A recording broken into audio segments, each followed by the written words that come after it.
Live TV, सच सबसे आगे। नमस्कार दोस्तों, मैं हूं अंकित चपराना और आप देख रहे हैं दी लाइव टीवी। दोस्तों, कुख्यात बदमाश विकास दुबे का तथाकथित एनकाउंटर अब लगातार सवालों के घेरे में है। हम उसको हत्याकांड कह रहे हैं। सोची समझी साजिश के तहत एक फिल्मी अंदाज में हत्याकांड उसका कर दिया गया, लेकिन उसके बाद अब पुलिस के इस एनकाउंटर पर लगातार सवाल उमड़ रहे हैं। दोस्तों, अब एक चश्मदीद सामने आया है और वो खुद आपको बताएगा कि जो घटना स्थल है वहां पर गाड़ी का कोई एक्सीडेंट नहीं हुआ। बाकायदा उसने सुना कि गोली की आवाज आई थी और गोली की आवाज आई, उसके बाद पुलिस ने उसको वहां से भगा दिया। तो इस चश्मदीद की जुबानी आप खुद जानिए क्या हालात वहां पर हुए थे। सबसे पहले सुनिए आप इस चश्मदीद। तो सर जो भी हमने लोगों ने आवाज सुनी है वो गोलियों की सुनी थी। अच्छा जी। तो और गाड़ी का एक्सीडेंट भी हुआ है क्या? गाड़ी का कोई एक्सीडेंट वगैरह नहीं हुआ। आप जब आ रहे थे तो आपने किस चीज की आवाज सुनी? हम लोगों ने खाली गोलियों की आवाज सुनी थी और जब हम लोग देखने आ रहे थे तो पुलिस वालों ने हम लोगों को भगा दिया था। तो इससे स्पष्ट हो जाता है कि उसको पुलिस ने मारा है। बाद में एनकाउंटर की कहानी गढ़ी गई। आखिर क्यों पुलिस ने किसको बचाने के लिए पूरे एनकाउंटर की कहानी गढ़ी, आखिर क्या छुपाया जा रहा है। दोस्तों, यही नहीं, आपको बता दें इसको मध्य प्रदेश से कानपुर ले जाया जा रहा था और मीडिया लगातार इसका पीछा कर रही थी। यानी यूपी एसटीएफ की टीम के पीछे पीछे मीडिया लगातार इसका पीछा कर रही थी। यानी यूपी एसटीएफ की टीम के साथ लगातार मीडिया की गाड़ी भी जा रही थी। उससे पहले आपको एक वीडियो दिखाते हैं। एन पहले, यानी जो घटना स्थल है वहां से कुछ किलोमीटर पहले मीडिया को रोक दिया गया, बाकायदा बैरिकेडिंग लगा दी गई। उसके बाद मीडिया को भी आशंका हो गई थी कि ऐसी कुछ अप्रिय घटना होने वाली है। उसके बाद ही ये पूरी कहानी गढ़ी गई। ये वीडियो सबसे पहले आप देखिए कि मीडिया को किस तरह से बैरिकेडिंग लगाकर रोक दिया गया। जो मीडिया कर्मियों की गाड़ी है यहाँ पर एक रणनीति के तहत रोक दी गई है। जैसा कि हमने तस्वीरों में आपको तस्वीरें दिखाना चाहिए। यहाँ पर लेकिन अब यहाँ आलम ये है कि जो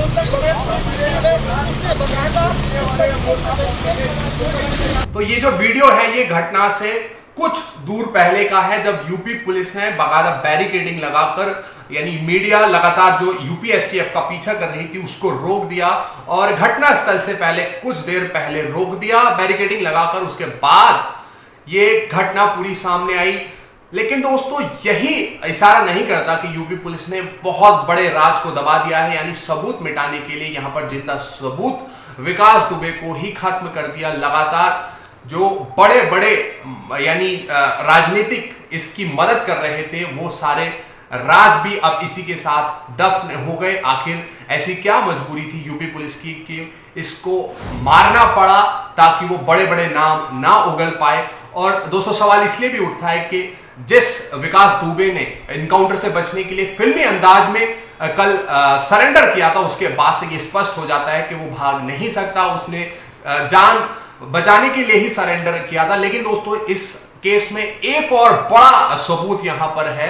दरअसल एक वीडियो आप देखिए। इस वीडियो में देखिए जो टोल नाका है उससे गाड़ी जा रही है। टाटा सफारी गाड़ी में जो काफिला है यूपी एसटीएफ का, उसमें आपको नजर आएगा विकास दुबे जिंदा नजर आ रहा है। मीडिया के कैमरों में जो कैद हुआ है, ये घटना स्थल से थोड़ा सा दूर पहले टोल प्लाजा था, वहां पर देखेंगे ये सफारी में आपको नजर आ रहा है विकास दुबे। धारी वाली टी शर्ट उसने पहनी हुई है और यूपी एसटीएफ के जवानों के बीच में ये बैठा है। तो यहां तक जिंदा विकास दुबे नजर आ रहा है।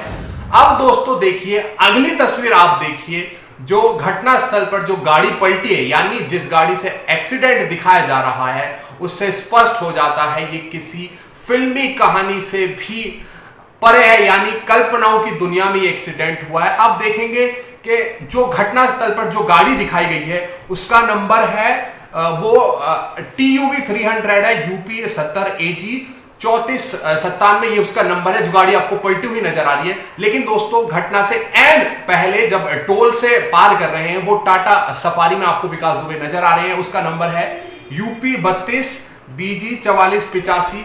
अब दोस्तों, सवाल उठता है कि आखिर इतना रियलिस्टिक अगर ये एनकाउंटर था तो गाड़ियों का अदल बदल क्यों हुआ? आखिर जब विकास दुबे टाटा सफारी में थे तो TUV में कैसे आ गई 300 में? ये दोस्तों सबसे बड़ा सवाल अब यहां पर उठता है। तो दोस्तों, इस हत्याकांड को लेकर अब राजनीति भी गर्मा गई है। अखिलेश यादव उत्तर प्रदेश के पूर्व मुख्यमंत्री ने भी यहां पर तीखा तंज सरकार की कार्यप्रणाली पर कसा है। वो कहते हैं दरअसल ये कार नहीं पलटी है, राज खुलने से सरकार पलटने से बचाई गई है। तो वो तंज कस रहे हैं कि बड़े बड़े राजनीतिक घरानों को बचाने के लिए, यानी बड़े बड़ी मछलियों को बचाने के लिए यहां पर ये साजिशन सबूत मिटाने के लिए विकास दुबे का खात्मा किया गया है। वहीं प्रियंका गांधी कांग्रेस की महासचिव ने भी यहां पर ट्वीट किया है। वो कहती हैं अपराधी का अंत हो गया, अपराध और उसको संरक्षण देने वाले लोगों का क्या। वो भी साफ तौर पर कह रही हैं कि जो इसको पालते हैं, जो अपराधी को मदद करते हैं, उसको पालते हैं, पोसते हैं, उससे राजनीतिक फायदा लेते हैं और बाद में जब खुलासा हो तो एक साइड हो जाते हैं और जो बड़ा अपराधी है वो बलि चढ़ जाता है, लेकिन जो इसको पालते पोसते हैं वो राजनीतिक संरक्षण देने वाले आका जिंदा बचे रहते हैं। वहीं दोस्तों, हम आपको सुनाते हैं कल ही एक डिबेट में कांग्रेस के प्रवक्ता अभय दुबे ने साफ कर दिया था कि यूपी पुलिस किसी भी हालत में इसको मार देगी। सबसे पहले ये उनकी बाइट सुनिए आप। आपके चैनल पे मैं आज कह रहा हूं, संदीप जी नोट करिए, हर हाल में इस विकास दुबे को उत्तर प्रदेश की पुलिस मार देगी। आप इसको नोट करके रखिएगा।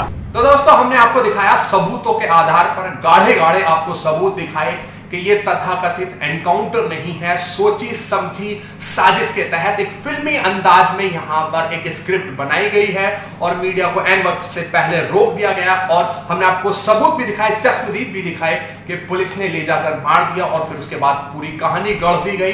दोस्तों, हम आपको बताएं कि जैसे ही ये फिल्मी अंदाज में सरेंडर हुआ था विकास दुबे का, अगर विकास दुबे सरेंडर ही करने वाला था मौत से बचने के लिए, तो दोस्तों वो भागेगा क्यों, ये कुछ सवाल हैं। और दोस्तों, कई और छोटे मोटे सवाल हैं जो उठते हैं। अगर इतने कुख्यात बदमाश को यूपी पुलिस ले जा रही थी तो क्या उसके हाथ में हथकड़ी लगाई थी या नहीं लगाई थी, क्योंकि जब 8 पुलिसकर्मियों को वो मौत के घाट उतार देता है तो बहुत कुख्यात था। पुलिस ने उसके हाथ में हथकड़ी क्यों नहीं लगाई, आखिर क्यों एक के बाद एक अपराधी पुलिस की गिरफ्त से भागे और पुलिस की रिवॉल्वर छीन के पुलिस पर बाकायदा फायर कर रहे हैं। तो अभी भी यहां पर पुलिस की नाकामी सामने आती है कि पुलिस गिरफ्त में होकर भी जो अपराधी है वो भाग जा रहा है, छूटकर पुलिस पर फायर कर दे रहा है। लेकिन दोस्तों, इससे पहले कल ही यहां पर बड़े बड़े प्रबुद्ध लोगों ने, जो बड़े बड़े पत्रकार हैं, ट्विटर पर ये अंदेशा जता दिया था, बाकायदा एक तंज कसा था कि अब शुक्र मनाइए रात में यूपी पुलिस की गाड़ी कहीं खराब ना हो, क्योंकि एक अपराधी को इसी तरीके से मारा गया था कि पुलिस की गाड़ी पंचर हो गई थी तो अपराधी मौके का फायदा उठाकर भाग रहा था, पुलिस की पिस्तौल छीनी, फायर करा, जवाबी कार्रवाई में मारा गया। तो दोस्तों, वही घिसी पिटी स्क्रिप्टेड कहानी इस बार भी, लेकिन इस बार थोड़ी सी कहानी अलग दिखाई। जिस गाड़ी में विकास दुबे नजर आ रहा था वो गाड़ी सफारी थी, जो गाड़ी पलटी, यानी कैसे रास्ते में विकास दुबे चेंज हो गया, एक्सीडेंट किसी और गाड़ी का हुआ। तो दोस्तों, ये बड़े सवाल हैं जिसका सवाल अब उत्तर प्रदेश पुलिस को यहां पर देना है। हालांकि सबूतों के आधार पर यह स्पष्ट हो जाता है, प्रथम दृष्टया ये अब लगता है ये फेक एनकाउंटर है और तथा यानी पूर्ण रूप से यह हत्याकांड है। आपको बताएं कि कल रात को ही दरअसल सुप्रीम कोर्ट में एक याचिका लगाई थी घनश्याम उपाध्याय नामक वकील ने, और ये आशंका जताई थी कि जिस तरह से विकास के साथियों को एनकाउंटर में पुलिस ने मारा है, तो ये डर है उनको कि विकास दुबे को यहां पर पुलिस संरक्षण दे। और सुप्रीम कोर्ट में एक याचिका लगाई थी कि पुलिस, उनको डर है पुलिस कहीं एनकाउंटर में उन्हें ना मार दे, उनकी सेफ्टी और सुरक्षा का ख्याल रखा जाए। और बाकायदा ये मांग करी थी उस याचिका में कि जो उनका घर तोड़ा गया है किन कानून के तहत तोड़ा गया है और जिन पुलिसकर्मियों ने ये तोड़ा उनके खिलाफ एफआईआर दर्ज हो। लेकिन दोस्तों, इस सुनवाई से अहम पहले ही, क्योंकि कल रात में ये याचिका लगाई गई थी तो आज सुबह उसको मार दिया गया। अब सुप्रीम कोर्ट में जांच बैठेगी, कुछ होगा, केस चलता रहेगा। लेकिन दोस्तों, अब ये कहानी यहां पर खत्म हो गई, बड़े बड़े राज भी इसी के साथ दफन हो गए। दोस्तों नमस्कार। लाइव टीवी, सच सबसे आगे।